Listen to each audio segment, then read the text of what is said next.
உரிமைக்களம் பார்வையாளர்கள் அனைவருக்கும் வணக்கம். இன்னைக்கான அரசியல் களத்துல எது சம்பந்தமாக விவாதிக்க போறோம் அப்படின்னா, தமிழக வெற்றி கழகத்தினுடைய விஜய் அவர்கள் 234 தொகுதிக்குமே வேட்பாளர் பட்டியலை அறிவிச்சிட்டாரு. அதோட சேர்த்து வச்சு புதுச்சேரிக்கும் ஒட்டுமொத்தமா அறிவிச்சு முடிச்சிட்டாரு. சோ இந்த நிலைமையில சமூக வலைதளங்கள்ல எல்லா நபர்களுமே தங்களுடைய கருத்துக்கள்லாம் பதிவேற்றங்கள் பண்ணிக்கிருக்காங்க.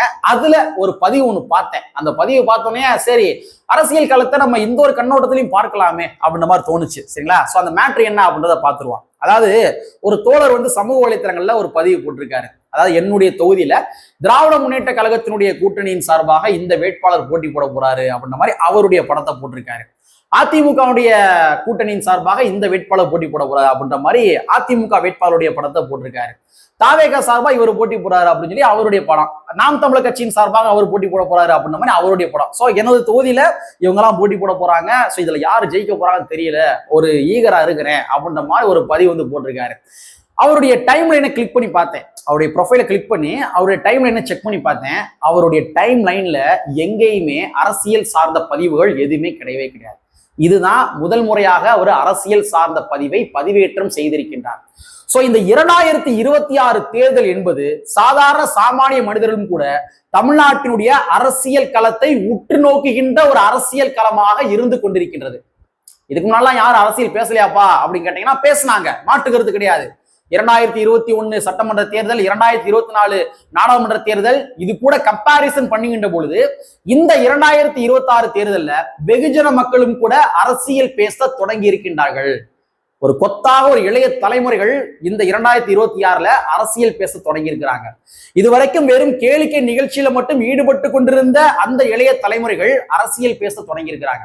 சோ இந்த 2026 தேர்தல் என்பது வெகுஜன மக்களும் கூட அரசியல் பேச தொடங்கி இருக்கின்ற ஒரு அரசியல் களம் என்பதில் மாற்று கருத்து இருக்க முடியாது. சரிங்களா? சோ விஜய் அவர்கள் 234 தொகுதிக்குமே வேட்பாளர் பட்டியல் அறிவிச்சிருக்காரு. சோ இது சம்பந்தமாக நம்முடைய பார்வை என்ன அப்படின்றத இந்த காணொலியில கொஞ்சம் டீட்டெயிலா பார்த்துக்கலாம். நண்பர் அனைவருக்கும் இளம்பெருவழுதியின் இனிய வணக்கம். நாங்க இப்படி பார்த்துட்டோம், இனி ஜென்மத்துக்கும் எங்களால துணிய முடியாது. அதனால நாங்க சண்டை போட போறோம்.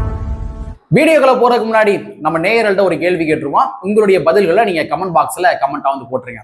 தமிழக வெற்றி கழகத்தினுடைய விஜய் அவர்கள் 234 தொகுதிக்குமே வேட்பாளர் பட்டியலை அறிவிச்சிருக்காரு. சோ இந்த 234 தொகுதியில தாவேகா எத்தனை தொகுதிகளில் வெற்றி பெறுவதற்கான வாய்ப்புகள் இருக்கின்றது? இல்லப்பா வெற்றி பெறுவதற்கான வாய்ப்புகள்லாம் கிடையாது, ஒரு தொங்கு சட்டமன்றம் வருவதற்கான வாய்ப்புகள் இருக்கின்றது அப்படின்ற மாதிரி உங்களுக்கு ஒரு பார்வைகள் இருந்தாலும் கூட எத்தனை தொகுதியில வெற்றி பெறுவார், தொங்கு சட்டமன்றம் வருமா வராதா, இது போன்று பல்வேறு வகையான கருத்துக்கள் எல்லாமே நீங்க கமெண்ட் பாக்ஸ்ல கமெண்டா போட்டுருங்க. சரிங்களா? சரி, தமிழக வெற்றி கழகத்தினுடைய விஜய் அவர்கள் இன்றைய தினத்துல 234 தொகுதிக்குமே வேட்பாளர் பட்டியல அறிவிச்சிட்டாரு. சோ அதனால நம்ம பிளஸ் மைனஸ் பெருக்கல் வகுத்தல் அந்த மாதிரி சில பல ஃபார்முலாஸ் எல்லாம் போட்டு யார் ஜெயிப்பாங்க யார் ஜெயிக்க போறது கிடையாது என்று நம்ம பேச போவது கிடையாது. ஏன்னா நிறைய டேட்டாக்கள் எடுக்க வேண்டிய தேவை இருக்குது. அதை நம்ம எடுத்து ஃபியூச்சர்ல வேணா பேசுவோம். ஓகேங்களா?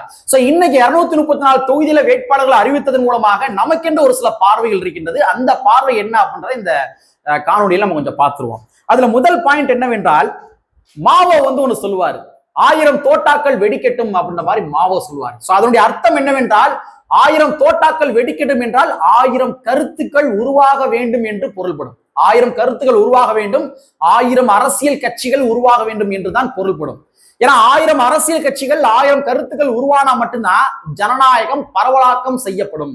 நீங்க ஒற்றை கருத்தியல்கள் ஒற்றை தலைமைகள் இருந்துச்சு அப்படின்னா அது சர்வாதிகாரத்தனத்தை நோக்கி நகர்த்தும். நம்ம சர்வாதிகாரத்தனத்தை நோக்கி நகர்த்தும். அதான் நம்ம மோடி அரசாங்கம் சொல்றாங்க தெரியுமா, ஒரே நாடு ஒரே தேர்தல், ஒரே நாடு, இந்துத்துவ நாடு, இதெல்லாம் ஒற்றை தலைமை ஒற்றை ஐடியாலஜி. சோ இந்த ஒற்றை ஐடியாலஜி நோக்கி பயணப்படுகின்ற பொழுது என்ன நடக்கும் அப்படின்னா அது சர்வாதிகாரத்துல கொண்டு போய் விட்டுரும்.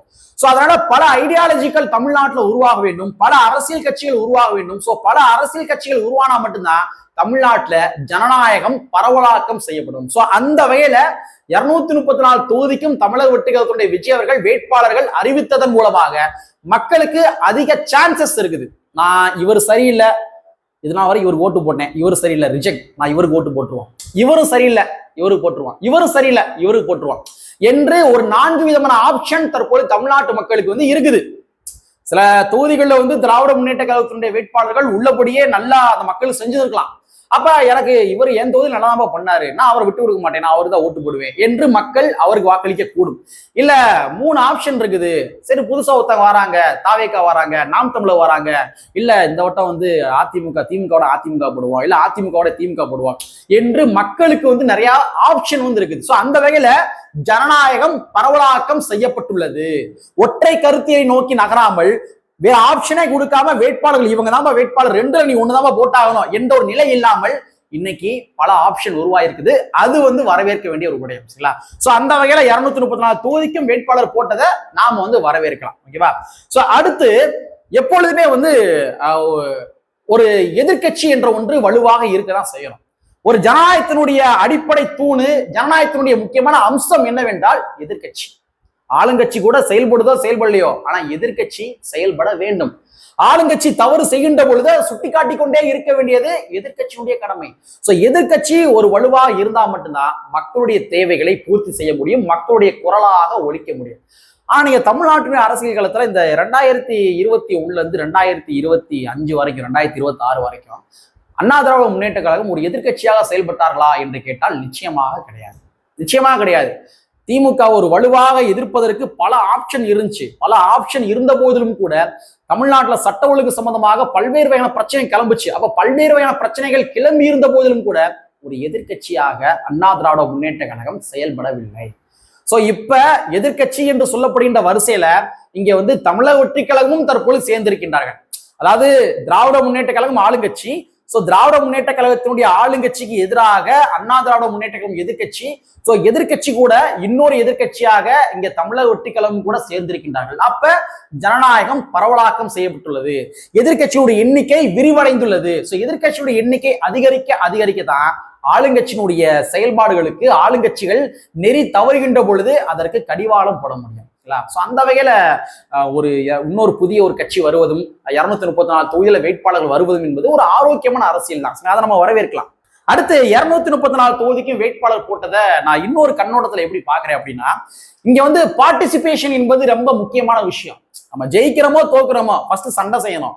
நம்ம ஜெயிக்கிறோமோ தோக்குறோமோ முதல்ல சண்டை செய்யணும். பார்ட்டிசிபேஷன் என்பது ரொம்ப முக்கியம். நம்ம அந்த போட்டிகளில் கலந்து கொண்டா மட்டும்தான் அரசியல்னா என்னன்றது நமக்கு தெரியும். இந்த அரசியல் களம்னா என்ன, எதிர்க்கட்சி எவ்வாறு செயல்படுகின்றார்கள், எதிர்க்கட்சியும் ஆளுங்கட்சியும் எப்படி சேர்ந்து செயல்படுகின்றார்கள், இல்ல அவங்களுக்குள்ள என்ன விதமான யுக்திகள் கையாளுறாங்க.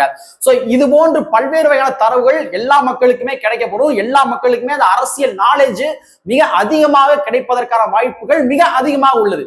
ஏன்னா இங்க அரசியல்ல முதல் தலைமுறை அரசியல்வாதிகள் நிறைய பேர் இருக்கிறாங்க. முதல் தலைமுறை அரசியல்வாதி நிறைய பேர் இருக்கிறாங்க. நீங்க படிப்புகள்ல மட்டும்தான் முதல் தலைமுறை பட்டதாரி அப்படின்லாம் கிடையாது. முதல் தலைமுறை அரசு ஊழியர் அப்படி கிடையாது. இங்க அரசியலிலும் கூட முதல் தலைமுறை அரசியல்வாதிகள் நிறைய இருக்கிறாங்க. இன்னும் அரசியலுடைய வாடையை நுகராத பல சாதாரண சாமானிய மனிதர்கள் இருக்கிறாங்க. அப்ப இந்த பார்ட்டிசிபேஷன் மூலமாக மட்டும்தான் நமக்கு அரசியல் நாலேஜ் கிடைக்கும். அரசியல் இல்லாம இங்க எதுவுமே கிடையாது. ஒரு தாயினுடைய வயிற்றுல கரு உருவாது இல்லையா, அந்த கரு உருவாதுல இருந்து அந்த கரு நல்லா வளர்ந்து பெரிய மனிதனாக வளர்ந்து முதியவராகி கட்டையில உற வரைக்கும் அரசியல் இருக்குது. ஒரு தாயுடைய வயிற்றுல கரு உருவாகுதுன்னா அந்த கரு அந்த கருவுக்கு எத்தனை ஊட்டச்சத்து கொடுக்கணும், எப்படி கொடுக்கணும், யார் கொடுப்பாங்க, அரசாங்கம் என்னென்ன கொடுக்குது, அரசாங்கம் கொடுக்குற அந்த ஊட்டச்சத்தினுடைய மருந்துடைய டெண்டர் யார்கிட்ட இருக்குது, அந்த டெண்டர்கார தவறு பண்ணா யார்கிட்ட கம்ப்ளைண்ட் கொடுக்கணும், சுகாதாரத்துறை அமைச்சர் யாரு. இது போன்று பல்வேறு வகையான தொடர்புகளை கொண்டதுதான் அரசியல். அப்ப இந்த அரசியல் கூட நம்ம என்ட்ரு ஆகிறோம் இல்லையா, இந்த அரசியல் நாலேஜ் இருக்கு இல்லையா, இது எல்லாமே பார்ட்டிசிபேஷன் மூலமாக தான் நமக்கு கிடைக்கும். அப்ப இங்க பார்ட்டிசிபேஷன் என்பது ரொம்ப முக்கியமான விஷயம். 234 தொகுதியிலையும் தமிழக வெற்றி கழகத்தினுடைய விஜய் அவர்கள் வேட்பாளர் போட்டது என்பது அந்த முதல் தலைமுறை அரசியல்வாதிகள் எல்லாத்துக்குமே அந்த பார்ட்டிசிபேஷன் பங்களிப்பு வழங்கியது என்பது ஒரு வரவேற்க வேண்டிய விஷயம். சோ அரசியல் கருதி நிறைய பேர் இதுல ட்ரோல் பண்றவங்க இருப்பாங்க, இதுல வெறும் நெகட்டிவிட்டி மட்டும் பேசுறவங்க இருப்பாங்க. அவங்க எல்லாம் கட்சி பக்கசார்போட பேசுவாங்க, வெறும் நெகட்டிவிட்டி மட்டும் பேசுவாங்க, நல்ல விஷயங்களை பேச மாட்டாங்க. ஏன்னா இங்க நரேட்டிவ் செட் செய்யப்படுகின்றது. நீ எந்த திசையை நோக்கி விவாதங்கள் பண்ணணும், எந்த திசையை நோக்கி விவாதங்கள் பண்ணக்கூடாது அப்படின்றத இங்க தீர்மானிப்பதற்கே ஒரு நரேட்டிவ் உலகம் இருக்குது. அந்த உலகத்தெல்லாம் கடந்து போய் நமக்கான அரசியலை நாம பேசணும். இப்ப நான் பேச வந்த அரசியல் அம்பேத்கரி அரசியல், நான் பேச வந்த அரசியல் எளிய மக்களுக்கான அரசியல். அப்ப நான் எளிய மக்களுக்கான அரசியலையும் அம்பேத்கர் அரசியலையும் அம்பேத்கர் ஐடியாலஜி எந்த அளவுக்கு கொண்டு போகணுமோ அதைத்தான் நான் பேச முடியும். ஆனா அதை விட்டுட்டு எவனா ஒருத்தர் நரேட்டிவ் செட் பண்றான், நான் அதை நோக்கி விவாதம் பண்ணிக்க கூட வேண்டிய அவசியம் நமக்கு கிடையாது. ஸோ மக்களுக்கு தேவையான விஷயத்தும் நாம பேசுவோம், நெகட்டிவிட்டியை இக்னோர் பண்ணுவோம் என்பதை கூறிக்கொண்டு கற்பி ஒன்று புரட்சி செய்த புரட்சியாளர் அம்பேத்கருடைய வரியை கூறிக்கொண்டு நிறைவு செய்கின்றேன். நன்றி, வணக்கம்.